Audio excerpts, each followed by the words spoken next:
अब हम लोग 22 नंबर क्वेश्चन पर चलेंगे, जिस क्वेश्चन में हेडिंग दिया हुआ है आपका साझेदारों को वेतन भी देना है और कमीशन भी देना है।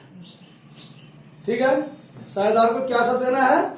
वेतन और कमीशन देना है। ठीक है, तो सवाल कहता है कि शर्मा और वर्मा एक फर्म में साझेदार हैं जो 4:1 में लाभ बांटता है। 4:1 का मतलब 5 रुपया में 4 रुपया एक साझेदार को मिलेगा और 1 रुपया दूसरे साझेदार को मिलेगा। ठीक है, 1 अप्रैल 2018 को उनकी पूंजी थी शर्मा की 5 लाख और वर्मा की 1 लाख। कोई दिक्कत? साझेदारी संलेख में व्यवस्था है कि वर्मा को 5,000 रुपया प्रति माह वेतन देने के पश्चात शर्मा को शुद्ध लाभ का 10% कमीशन मिलेगा। ठीक है, और 31 मार्च 2019 को समाप्त होने वाले वर्ष के लिए फर्म का लाभ कितना है? 2,80,000 रुपया है। कोई दिक्कत? तो 31 मार्च 2019 को समाप्त होने वाले वर्ष में शर्मा और वर्मा के लिए profit and loss appropriation account बनाइए। तो ध्यान दीजिए, इसमें क्या होगा, सबसे ऊपर तो लिखेंगे हम लोग profit and loss appropriation account. ठीक है, यहां फॉर द ईयर एंडिंग, इसमें 31/3/2019 का है। ठीक है,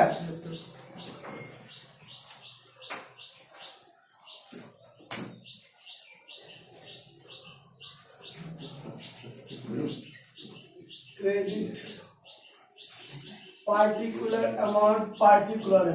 कोई दिक्कत इसमें? अब देखिए, सवाल में जो आपका नेट प्रॉफिट दिया हुआ है, बाय नेट प्रॉफिट आपका 2,80,000 है। नेट प्रॉफिट कितना है? 2,80,000।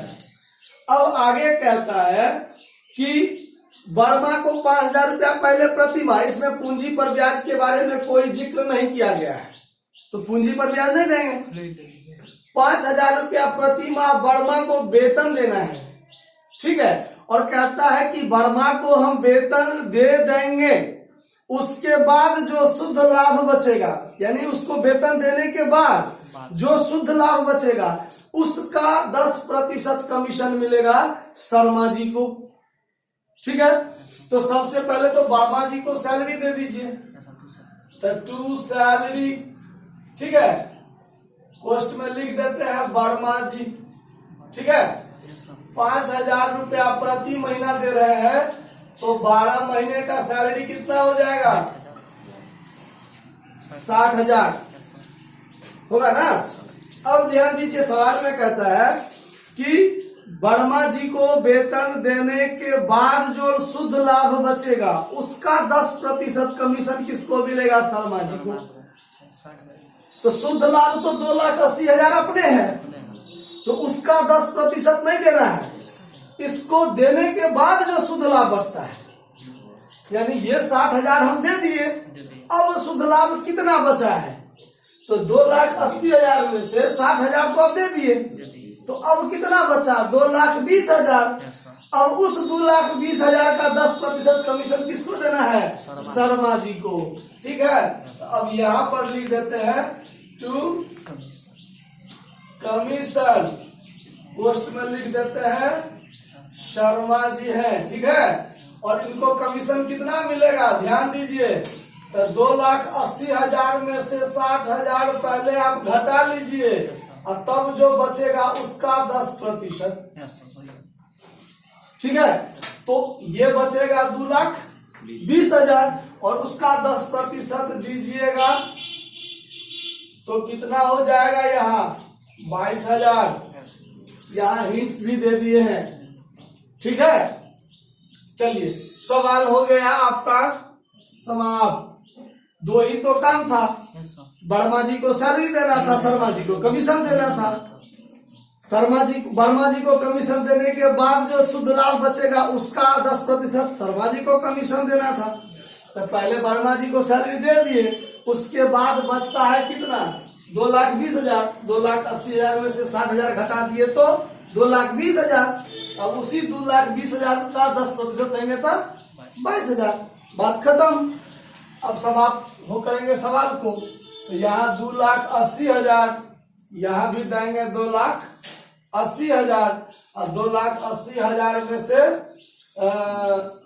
82,000 घटाएंगे तो 1,98,000 बचना चाहिए। क्यों?